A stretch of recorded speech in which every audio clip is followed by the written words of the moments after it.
Cory, what is going on, buddy? My question for you is, does CM Punk make everything better? Not for Drew McIntyre.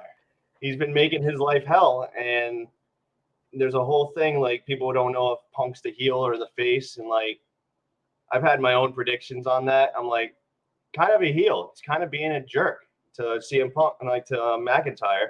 He's just like ruining every good thing that he's ever had, and everything's like he's the heel, but I don't know. It's a whole crazy thing. Like you can have your prediction on if he's a face or a heel or not in that whole story. So it's cool. I've been liking this whole build up with everything. Like it seems personal, but we don't know if it's really is or not. I know there's a little tinge of realness, and of course that it's just like, all right, yeah, it's a storyline, so on and so forth. But it's just like that little tinge of, well, it is CM Punk and his history and everything. So you're like, you got to disbelief a little bit, but overall, I love CM Punk. I think he makes everything better. I think too. the places that he's left have hurt. I don't know. I just think he's gold, really. And I hope that his elbow holds up for him and us fans, really. He's probably one of my favorite guys currently and of all time. So you ain't going to hear me saying anything bad about CM Punk. But before we jump and sink our teeth into this match, I am not going to say anything bad about CV Highlights 24/7 on Twitter. Why don't you tell us that little hidden gem you got going on over there that's kind of blowing up in a way, too? Yeah, just I've been making these videos for God, as long as I can remember. It all started out with like Dragon Ball Z, like AMVs and everything. And then I found wrestling and I'm like, oh my God, what is this? What is the Elimination Chamber? And who's Edge cashing in all of his money to be the WWE champion? I'm like, that's wicked cool. In my head, I didn't know about the contract stuff and all that. So I'm like, all right, I love this. This is great. So I just was like, you know what? I'm going to do what I do with the Dragon Ball Z videos with wrestling. And it just stemmed into YouTube and everything. And I've gotten kicked off of YouTube so many times just from copyright stuff. But Twitter's just been exploding. It's crazy. Just like, I don't know. It's something that I feel like I'm actually really good at. Yes. And I don't know. It's just been really nice, like seeing like how many people like can like share out your stuff, like someone that you've been watching forever, like Matt Hardy or like Dax from FTR. Like that's wicked cool to me. Yeah. And like that one that I did with the FTR and Briscoes from Lowell, I think it was Lowell, the second one. Like you put out that whole thing about it. I'm like, oh, that's wicked cool. Like you took the time to share it, and like any of them, any like independent guys or guys in WWE or AEW, they just take the time to share it, and I appreciate it more than anything because it's not. I mean, sometimes there's like easy ones you can do, but like the whole thing is like tedious. Like I'm a perfectionist. I need it to be perfect, and if there's one little blemish of a different camera angle at the end of one thing, it ruins the whole thing.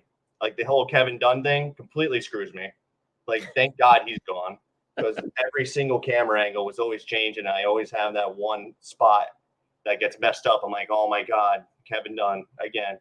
But yeah, no, I don't know. I like to use the rock and metal music and everything. Like I have no problem with any other music, but that fits my thing, like the time and all the music to like the action and everything. Yes, it works. It's like peanut butter and jelly in a way. Yeah. And so pretty much what you do is you take a rock song and then you take a match, you grab the highlights within the match, and you mash up like a 3 to 5 minute video package. Yeah. And it's really, really good stuff.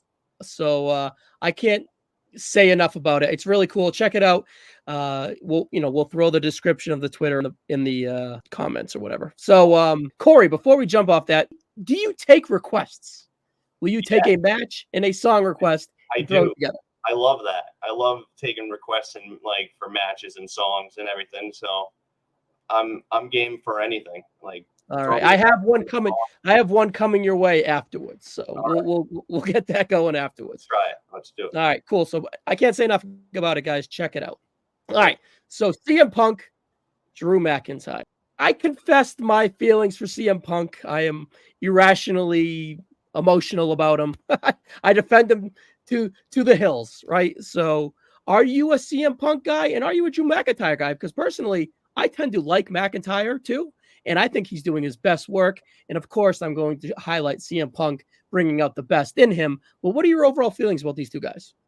I like both of them. I've always been a fan of Drew. Like when he went away, I saw a few of his matches on the Independents. Like I was at one of the ones he did with Johnny Gargano and Evolve. And I've been watching him forever. And like he's always been this close to being like the guy. And then the COVID thing happened and ruined literally the whole world. And like he couldn't be a world champion in front of people and winning the title at like the 2 times that he did in front of nobody. And I'm like, oh man, that kind of stinks. And then he wins the title, and then Punk ruins it in front of everybody, like multiple times. So I feel for 3 times now. Yeah, Drew injured Punk in a way. So like, I don't know if he had it coming, but it's a cool story. Like, and then now with everything going on with the referee thing, it's SummerSlam '97. Yes, people were like, oh, Seth being the referee, like. You've never seen like this. This is literally Brett. Like Punk is Brett, Drew is Taker, Seth is Shawn. Yep. Like he has problems with all like the 2 of them and everything. So it's literally the same, almost the same thing. And I can't even imagine what Seth's gonna wear. Being the referee, if he's gonna. He kind of drives me nuts with that, but he'll do something with the referee in some sequence, or I think sequence is probably the best way to describe it without seeing it right now. Overall, out of the 3, which one do you think has worked the best? WrestleMania with screwing him right after he wins because he had to prove CM Punk, stare at him, mock him, show him the belt in his face, and be like, I'm better than you. This is your moment. I stole your moment. So on and so forth. And then Clash at the Castle, where CM Punk, really cool angle, running in, being the referee, the 1-2 in the peace side, the low blow. And then I felt that the Money in the Bank triple threat was a little too cute by half, but we didn't have a clear winner of the briefcase. No need to hold the briefcase. Give it to someone that doesn't deserve it. Having a Sandow or a Corbin situation. So I'm not mad at that overall. I just thought it was a little overkill, but that's more gasoline on this fire. Out of those 3, which one are your personal favorite? I like the Clash at the Castle one because it dug in. Yes. Because like it being in his home country and everything, like that's just mean. Like he did that in front of everybody, like his whole thing, and then the whole thing with his wife being sick. It's like, oh man, maybe they'll actually really do give it to Drew, and then Punk's like, nope, not happening. So it was a cool little thing. I'm like, I couldn't believe that they actually did that, and I was sitting there watching it on my TV. I'm like, that they really just did that again. It was so clever. I love the camera angle. I don't think you're gonna have any problem editing that one in the future. No, Very cool. Very cool. DVDs, but they didn't. So that was the best way for me to get everything. So, yeah, damn them. So, how I look at it is, you think CM Punk has heel tendencies. I just think CM Punk is being himself. Love him or hate him, he's always kind of true to himself. And that's that's Stone Cold, that's The Rock, that's Hogan, even in a way, if you think about it, true to himself. So I think we'll have like another CM Punk reign of like true heel CM Punk, but I don't think it's going to be anytime soon. I think that this is his first singles match in the WWE since fucking January of 2013, 2014. Because he has the 2 Rumbles, the one where he quit and the one where he came back. Yeah. So he's had some really good AEW singles matches, but he's also had some pretty bad luck on the injury standpoint. So I think they're going to be safe for sure. I think this one is the first match of a series of potentially 2 or 3 of them, hopefully. Yeah. And I feel that this one has a chance to be a little disappointing in retrospect. There's a lot going on here. We have Seth Rollins. We got the CM Punk return. Yep. We have other main events at SummerSlam, and it being the start. So it's just kind of like, yeah, it's kind of its own thing. Yeah, with everything else going on and what could happen at the show too, it yeah, might get lost in the shuffle. You know what I mean? Like it's the hottest match coming in for sure. So I Yeah. can see some disappointment coming out of that. But I think, as The Rock would say, it's the long game. Yep. I think of with these two guys in this feud, it's definitely the long game going into the fall, perhaps. So let's before we get out of here, let's shine a light here on Seth Rollins. Let me paint this picture for you. CM Punk returns at the Survivor Series 2023, and I go absolutely ballistic. I'm like the happiest as I've been as a wrestling fan in the longest of time. I couldn't believe they did it. There was minute rumors, but there was also rumors of it being completely shut down. So I think that they do such a good job with that with this regime nowadays. Yeah. And there are two people that have, let's just say, bad behaviors during this monumental moment. First being Seth Rollins. That feels like it was maybe like a little forced, a little. Of course he knew. I don't care what the reports say. He had to have known. I think it's come out where both sides knew. I think Randy Orton spoiled whatever thing that they were trying to hide in a way, saying, "Yeah, I was chilling with Punk in the back before and in our buses, and it was awesome." So I think that Randy Orton kind of let the cat out of the bag that everyone knew. Besides, the 25 to 20,000 people there and everyone else at home. So they did a really good job with that. And so you had Seth Rollins kind of forced of I hate this guy and whatever. It's not really his strong suit. But then Drew McIntyre, in the midst of his contract negotiation, in the midst of always getting passed over, in the midst of just turning heel, has an organic reaction, probably a premeditated, but hits a little bit more. Yeah. And feels more organic is the word, I think. And storms off, gets in his car, and leaves.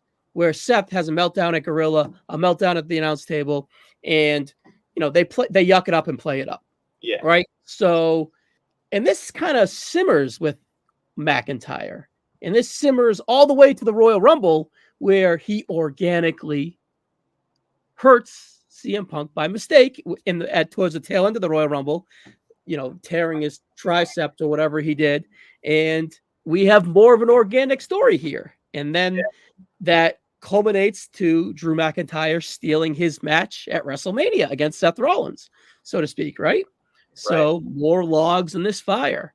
And then Drew McIntyre is kind of prodding CM Punk. CM Punk has a go-home WrestleMania promo in Chicago, and McIntyre kind of finds himself in the crossfires of that. They, of course, use CM Punk to throw some flames onto this McIntyre and Rollins feud, where really McIntyre's carrying the weight because Seth Rollins is out in the night one main event WrestleMania, sticking his nose in that, building that. And then we have the three moments that we kind of talked about. And then my favorite moment is we're back in Chicago again. We're on a SmackDown after the Castle. CM Punk has this awesome fiery babyface promo, and then he gets sneak attacked. And the door approaches. He carries him out, drops him like a sack of shit, and steals his bracelet. And he has this bracelet of AJ and Larry hanging right over him. And it's kind of like, you mess with my family. You alluded to a sick wife. Now it's time for me to take this personal feud, this personal organic feud that has been simmering for the last 9 months, and I'm going to overboil it. And we are here at SummerSlam. Out of 10, how excited are you for this match? I would say 8.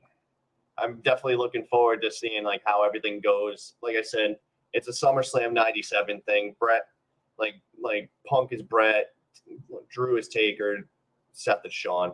It's literally the coolest thing. Like, it's such a cool throwback because they don't forget history. Like, that's one of the coolest SummerSlam things like ever. May not be the greatest match ever, but it's still like a really cool story that leads into different things happening.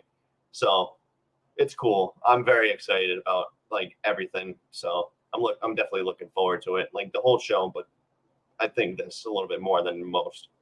So coming out of 97 Survivor SummerSlam, right? We had Bad Blood, Hell in Yeah. a Cell, Yeah. and we had the Montreal Screwjob.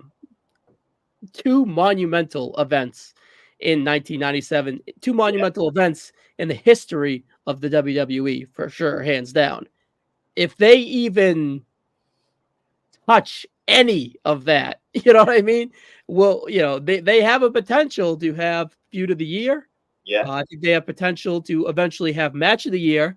And I think they have potential to be probably maybe even see or Drew McIntyre, maybe wrestler, character, whatever of Yeah. the year. Like the mental decline of Drew McIntyre should be studied. Like Yeah. he is. Yeah, he's For sure. out of Drew McIntyre 2021 Jinder Mahal. Drew McIntyre 2022 Baron Corbin. Drew McIntyre 2020 whatever. It's just not I personally like Madcap Moss. I'm probably gonna request a Madcap Moss mashup sooner or later. So man. just put that in your back pocket. But yeah, Drew McIntyre hasn't been the hottest character ever. No. Had a little CM Punk, and then here we are. So you're at an 8. I'm at a 9-1. I'm super, super excited for this. Even though my guard is up that this particular night we're not gonna get the best result in match. Right. Who knows? But and then now that you said that, the Bad Blood thing, now that's even cooler because SummerSlam now then Bad Blood, like it was back then, and then Survivor Series. So like that's a cool little thing too. I don't know, 97 men is like a wicked cool year, and now they're trying to redo that, and I think that's the coolest thing. They don't an absolute transition year. Yeah. A transition year to big business. They're a big business right now. And if they can get even bigger, stuff like this is what's going to keep propelling them up and breaking records and so on and so forth. These are CM Punk is a generational talent to me. I think Drew McIntyre has the potential to also be, and I'm super looking forward to this match. Now let's give predictions. Yeah. What do you got? I think it's kind of a hard one, honestly. I think I'm going to have to go with Punk. You are? Because I think it's just going to add another layer to this whole thing. And it's going to send Drew into even more of a mental spiral decline. And it's just going to be a thing. And it'll be cool, especially with Bad Blood coming up, if they do what I think they're going to do with that. So that'd be a cool thing. But I have Punk winning that. Seth Rollins is obviously going to kind of see himself in the finish here, of course. He's the referee, right? It's hard. Yeah. I can see Drew squeaking out the win in this one with means by Seth, means by Punk. Yeah. And Punk probably winning the feud in the long run. Yeah. Or you can go the other way and have Drew get messed up with Seth and so on and so forth. I don't know. I think my biggest excitement for this match is the unknown, really. Yeah. How's CM Punk going to look?